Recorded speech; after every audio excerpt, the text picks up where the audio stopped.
अल्हम्दुलिल्लाह वाद वस्सलात वस्सलामु अला नबी अबादा। आज मैं जिस मौजू पर बात करने लगा हूँ इंतहाई असास है, मिलते मुसलमान के हवाले से, पाकिस्तान के हवाले से और हमारी उम्मी जो सोसाइटी है, माशरा है, उसके हवाले से। लेकिन बात तो आखिर करना होती है। बात करने से पहले मैं ज़रा अपने बारे में, अगरचे मुझे सब लोग जानते हैं कि मेरे नज़रियात क्या हैं, मेरे अकायद क्या हैं, मेरा अमल क्या है, मेरी सोच और फिक्र क्या है, लेकिन मैं वजाहतन अर्ज़ कर दूँ कि मैं किसी भी शख्सियत, किसी भी मसलक की मुकम्मल तौर पर उसकी इस्लाम की ताबीर का पाबंद नहीं। मुझे अल्लाह ने हदायत दी और कुरान की इस आयत से मुझे सबक मिला, कुल इन कुंतुम तुहिब्बून अल्लाह फत्तबिऊनी युहब्बुकुमुल्लाह। है नबी, आपसे लोग सवाल करते हैं कि हम अल्लाह का वली बनना चाहते हैं तो क्या करें, तो आप फरमा दीजिए कि जो रब का वली बनना चाहता है फत्तबिऊनी, मैं मुस्तफ़ा की पैरवी करे। जवाब में क्या होगा कि युहब्बुकुमुल्लाह, वो अल्लाह के वली नहीं होंगे, अल्लाह उनका वली होगा, ये दर्जा उनको मिलेगा। भाई मैं तो फत्तबिऊनी का कायल हूँ, जो मेरे मुस्तफ़ा सल्लल्लाहु अलैहि वसल्लम ने अरशाद फरमाया, जो अमल किया, जो वो कह के गए, जो करके गए, वो मेरा दीन है। उसके बाद कोई बड़ा आलम हो, कोई बड़ा मसलक हो, कोई बड़ा फ़कीह हो, वो कुछ कहता रहे, कुछ ताबीर करता रहे, न मैं उसकी बात मानता हूँ, न मैं अमल करता हूँ। एहतराम सबका करता हूँ और मेरा माटो ये है कि काफ़ी अल्लाह सब की हाजत रवाई के लिए, नबी पैगम्बर इमाम वली फ़क्त रहनुमाई के लिए पढ़ते हो नमाज में या कना बुद वैया कनस्ताइन, फिरते हो फिर भी दर बदर मुश्किल कुशाई के लिए। तो मैं तो इन सब नेक हस्तियों से रहनुमाई लेता हूँ, उनके अमल से जज्बा लेता हूँ और उनके किरदार की और उनके अमल की पैरवी करने की कोशिश करता हूँ। अबू बकर उमर सारखियां थे कुछ गढ़ शान उस्मान दी नहीं, पर जिन्हों हुब अली दे नाल नहीं रती उहदे विच भी ईमान दी नहीं। हमारा तो बड़ा क्लियर कट मौकफ है।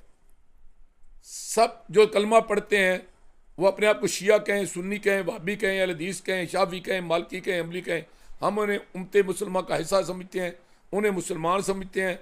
उनके साथ माशरती रवाबत, उनके जनाज़ों में शिरकत कोई हमारे लिए जो है ना शजर ममनुआ नहीं है। लेकिन एक बात मैं जो बड़ी वादे तौर पर कहना चाहता हूँ आज इस मौके पर कि ये 10वीं मुहर्रम है, यौम शहादत मनाया जा रहा है हज़रत इमाम हुसैन रज़ी अल्लाह तआला अन्हु का, कि जो लोग कहते हैं ना कि शिया सुन्नी भाई भाई भाई भाई कुल्लु मुस्लिम इखवतुन, कि तमाम मुसलमान भाई भाई हैं। अगर सिर्फ शिया सुन्नी भाई भाई हैं तो ये बिल्कुल झूठ है, गलत है, ये अपने आप को धोखा देने वाली गाल है, बात है, ये दूसरे को धोखा दिया जा रहा है। इनके दरमियान नजरियात में इतना बोध है कि ज़मीन आसमान जितना फ़र्क है। उनकी अपनी इस्लाम की ताबीर है और सुन्नियों की अपनी इस्लाम की ताबीर है। सुन्नी जिन्हें अपने लिए अकीदत का मरकज़, अपने लिए रहनुमाई का मॉडल करार देते हैं, उनके नज़दीक वो गुमराह, मुर्तद और काबिल गर्दन ज़दनी है। इसलिए ये फ़लसफ़ा मेरी समझ में नहीं आता कि ये क्यों एक दूसरे को धोखा दिया जाता है। चाहिए तो ये था कि मुसलमानों के दरमियान जो पॉइंट इत्फाक के थे उनको उजागर किया जाता, लेकिन जाकरीन ने और मनाजरीन ने अपने रोटी का बंदोबस्त करने के लिए मुसलमानों को हमेशा के लिए तकसीम कर दिया।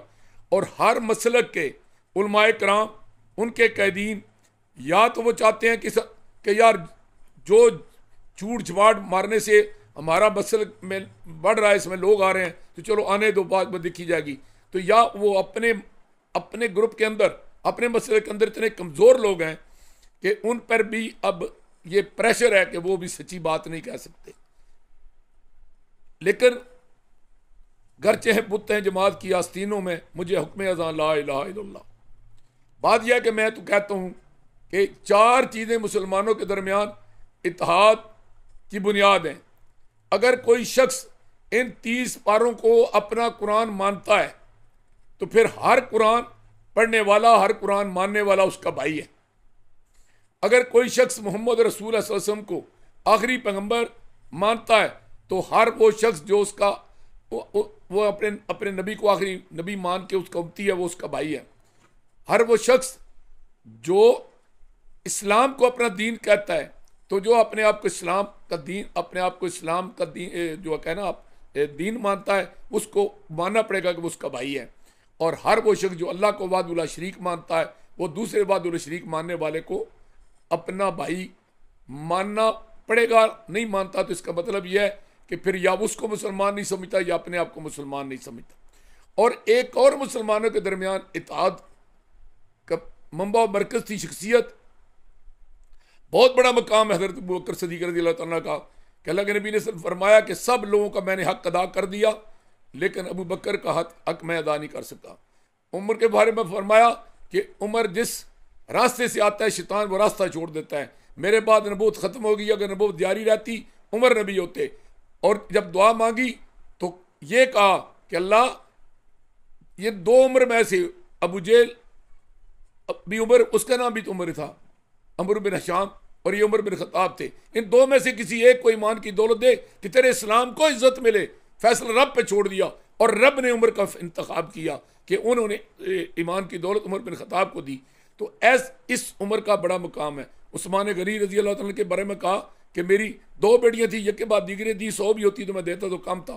11 बार उन्हें अल्लाह की तरफ से सलाम भी कहा और उन्हें जन्नत की बशारत भी दी। और हज़रत अली का तो फिर मकाम ही और है कि हजूर के चचाजाद भाई, उनके जनाब दामाद, तूने जन्नत के खामन शबाबुल जन्ना के वालिद, उनका हमारे मुसलमानों के चौथे खलीफा, उनका वो कम मकाम है। लेकिन इस सारी बातों के बावजूद ये चारों शख्सियतें कहीं ना कहीं मुतनाज़ा हो गई। बदकिस्मती से अबू बकर मुतनाज़ा हुए, उमर मुतनाज़ा हुए, उस्मान मुतनाज़ा हुए, अली मुतनाज़ा हुए, रिज़वानुल अजमीन सारे मुतनाज़ा हुए। एक अबू बकर जो थे वो दुनिया से नेचुरल मौत गए, वगरना बाकी तीनों को शहीद किया गया। लेकिन एक शख्स ऐसा है जिस पर पूरी मिलते मुसलमान का इत्फाक है, वो सब लोग उन्हें नबी का नवासा सिर्फ नहीं मानते, वो शबाबुल जन्ना के सरदार भी उन्हें मानते हैं, और उन्हें मजलूम में करबला भी मानते हैं, और उन्हें हक पर भी मानते हैं कि हज़रत इमाम हुसैन रज़ी अल्लाह तआला हक पर थे और उनके साथ जुल्म हुआ और वो करबला में शहीद ज़ालिमाना मौत मारे गए। इस शख्सियत पर सबका इत्फाक था। चाहिए तो था ना कि चार बुनियाद, और कि ये जो पहली चार बुनियादों के अलावा ये जो पांचवी बुनियाद थी कि इमाम हुसैन की ज़ात हमारे दरमियान इत्फाक और इत्तेहाद का मरकज़ होती। मानने का अपना अपना अंदाज है, कोई चेहरा और सीना पीट कर मानता है, कोई कहता है कि जनाब जब कभी ज़मीर का सौदा हो दोस्तों डट जाइए हुसैन के इनकार की तरह, कोई उनके किरदार की पैरवी करता है। कोई कहता है कि उन्हें सजदे में सर कटा दिया और नमाज कज़ा नहीं की, और कोई कहता है कि वो सर कटा के चले गए इसलिए वो सब का कफारा अदा कर गए। ये सारे अपने अपने अंदाज हैं मानने के, लेकिन सब उनको मानते हैं, हक पर भी मानते हैं। तो इत्फाक की बुनियाद होना चाहिए थी, लेकिन बदकिस्मती ये इख्तलाफ की बुनियाद बन गई। अब हमारे दरमियान इख्तलाफ जब की बुनियाद है तो इसको बढ़ाने की क्या ज़रूरत है, इसको कम कर लेना चाहिए। हम एक गाँव में रहते हैं, एक बस्ती में रहते हैं अगर, तो उसके बस्ती में तमाम लोग, किसी का बुजुर्ग है, किसी का भाई है, सारे लोग अगर आपस में इत्फाक से रहना चाहते हैं तो एक लाशौरी तौर पर एक इत्फाक किया, वहाँ जो है ना इत्तेहाद और इत्फाक का एक रवाज होता है, रूल्स होते हैं, अकदार होती हैं। तो क्या हम माशरे में नहीं कर सकते कि कोई मुसलमान हमारे नज़दीक ना हज़रत इमाम हुसैन रज़ी अल्लाह की वो तनकीद कर सकता है, ना उनकी तौहीन कर सकता है कि उनका ईमान ख़तरे में पड़ जाता है। लेकिन जो बाकी मुसलमानों के अकाबरीन हैं उनको बुरा कहने की क्या ज़रूरत है। भाई करबला में वो शहीद हुए, यजीद की हुकूमत थी। आप कहते हैं जी, कोई कहता है कि यजीद को तो पता ही नहीं था, वो शहीद कर दिए गए। कोई कहता है कि यजीद ने करवाया, चलो जी वो तो जिम्मेदार हुआ। उससे पहले हज़रत अमीर मुआविया रज़ी अल्लाह अन्हु के हाथ पर तो हज़रत इमाम हसन रज़ी अल्लाह अन्हु ने बैत की, तो फिर हज़रत इमाम हसन का फेल गलत आप करार देंगे? नहीं, उनके लिए तो खुशखबरी है। हजूर ने फरमाया कि मेरा ये बेटा सरदार है, मुसलमानों के दो ग्रोह में जो है ना वो ये सुलह कराएगा। आज कितना भी कोई बड़ा आलम हो, कितना भी फ़कीह हो, कितना भी मुहक्किक हो, यार उन लोगों के ईमान के बारे में तहकीक क्या वो फैसला करेगा कि वो लोग जन्नती हैं या जहन्नमी हैं, या उन्होंने गलत किया या सही किया। या हमसे कब्र में यह पूछा जाएगा कि हज़रत अली और हज़रत मुआविया की लड़ाई सही थी, कि हज़रत आयशा और हज़रत अली की लड़ाई सही थी, हज़रत उस्मान की खिलाफत ठीक थी, हज़रत उमर की खिलाफत ठीक थी, हज़रत अबू बकर की खिलाफत ठीक थी। हमसे पूछा जाएगा। हमसे तो पूछा जाएगा कि जो वो कर गए, जिस दीन पर वो अमल कर गए, उस पर आपने अमल किया कि नहीं किया। फिर जो बातें नबी मुकरम सल्लल्लाहु अलैहि वसल्लम की ज़ात पाक के दुनिया से तशरीफ़ ले जाने के बाद इस्लाम में रैज की गई हैं, वो खा सुन्नियों का इस्लाम हो, खा वो वहाबियों का हो, खा शियों का, वो दीन कहाँ से आ गया। जो चीज़ अल्लाह के नबी की सुन्नत से, उनकी हदीस से साबित नहीं है, जो चीज़ कुरान से साबित नहीं है, कुरान कहता है आप तुम्हारा दीन मुकम्मल कर दिया, अल यौम अकमलतु लकुम दीनुकुम व अतममतु अलैकुम निअमती। और उधर नबी सल्लल्लाहु अलैहि वसल्लम खुतबा हुज्जतुल विदा में कहते हैं कि लोगों गवाह रहना, मैंने अल्लाह का दीन आपको बचा दिया। इसका मतलब है जब हम उसमें कमी बेशी करते हैं, अपने पल्ले से सुन्नी बन के करें या शिया बन के करें, तो हम इसका मतलब है कि ये लाशूरी तौर पर यह समझते हैं कि अल्लाह के नबी सल्लल्लाहु अलैहि वसल्लम से कोई कमी रह गई थी और हम पूरी कर रहे हैं। तो इसलिए हमें अपनी अदों पर गौर करना चाहिए। और ज़रूरी नहीं है कि जब हम हज़रत इमाम हुसैन की तारीफ़ कर रहे हों तो साथ जो है सुन्नियों के जो रहनुमा हैं उनको गाली भी ज़रूर दें। और कहीं से ज़रूरी नहीं है कि हम अपने अकाबरीन की तारीफ़ करते करते हज़रत इमाम हुसैन के मानने वालों के ईमान पर यह मुलावर हो जाएं। हमें अपनी अपनी हदूद में रहना चाहिए। और इमाम हुसैन की शहादत जो सबक देती है वो यही देती है कि जनाब जब भी हक और बातिल का मुकाबला हो, सच और झूठ का मुकाबला हो, तो उस वक़्त आप हक के साथ खड़े हों, सच के साथ खड़े हों, और उस तरह वो हज़रत उर की तरह फिर सच का साथ दें। वो जो से उन्होंने ये कहा कि मेरे जोर खोलेंगे जब मार हक को बातिल बपा होगा, मैं मिसाल हुर इब्न ज़ियाद के लश्कर में रहता हूँ। तो हमें आज ये ऐद करना चाहिए कि हम अपना ईमान बचाएंगे, दूसरे के ईमान के पर हमलावर होने के हुए बगैर हम अपने काबरीन की तारीफ़ करेंगे, दूसरे काबरीन की तौहीन किए बगैर।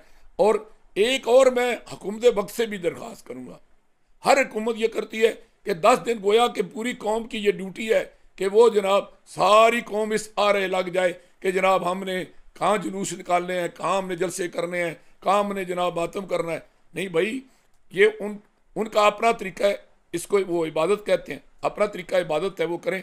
अगर ये सारी सहूलतें उनको देनी है फिर दूसरों को भी दें, कि उन पर तो पाबंदियाँ हैं कि ना वो जलसा कर सकते हैं, ना वो जुलूस निकाल सकते हैं, ना वो कोई कन्फ्रेंस कर सकते हैं। और इनके लिए सारी सहूलतें हों, इससे भी इख्तलाफ बढ़ता है, इससे भी एहसास मरूमी होता है, लोगों के अंदर एक रिएक्शन पैदा होता है। तो ये मसावी सलूक होना चाहिए सारों के साथ। और बदकिस्मती से हुकूमत के अंदर और आला ओहदों पर और इंतज़ामिया में, खा वो सिविल ब्यूरोक्रेसी हो या खाकी ब्यूरोक्रेसी हो, वहाँ पर जो लोग बैठे हैं वो कोशिश करते हैं कि अपने नज़रियात की बयारी करें। ये नहीं होना चाहिए। वो पूरे मुल्क के और वो रियासत के नुमाइंदे हैं, उन्हें रियासत के मफादात के मुताबिक और पूरे मुसलमान के मफादात के मुताबिक हमें फ़र्ज़ अदा करना चाहिए। आज मैं इस मौके पर जहाँ हज़रत इमाम हुसैन रज़ी अल्लाह तआला अन्हु और उनके शोदा को खराज तहसीन पेश करते हुए उनके लिए दुआ करता हूँ कि अल्लाह उनके मज़ीद दर्जात बुलंद फरमाए। वहाँ मैं ये भी दुआ करता हूँ कि उनकी शहादत हम से जो हमें सबक मिलता है, हम कम अज़ कम दो ऐद करके आगे बढ़ें। एक ये कि तमाम मुसलमान भाई भाई हैं, कुल्लु मुस्लिम इख्वतुन, तमाम मुसलमान भाई भाई हैं। और जब तमाम भाई भाई हैं तो फिर कुरान का तर्जमा तो इकबाल ने किया है कि हल्का यारां तो बड़े शिम की तरह नरम, रज़्म को बातल हो तो फौलाद है मोमन। एक इससे ये सबक लें। और दूसरा जो है वो ये कि जब भी कभी हक और बातिल का मुकाबला हो, हमें अपनी निजी ज़िंदगी में भी, अपनी इज्तिमाई ज़िंदगी में भी, अपनी माशरती, माशी, समाजी, सियासी ज़िंदगी में भी हमेशा हक और सच का साथ देना चाहिए। कि मोमन कुछ भी हो सकता है, लेकिन ना वो झूठा हो सकता है, ना वो बातिल परस्त हो सकता है।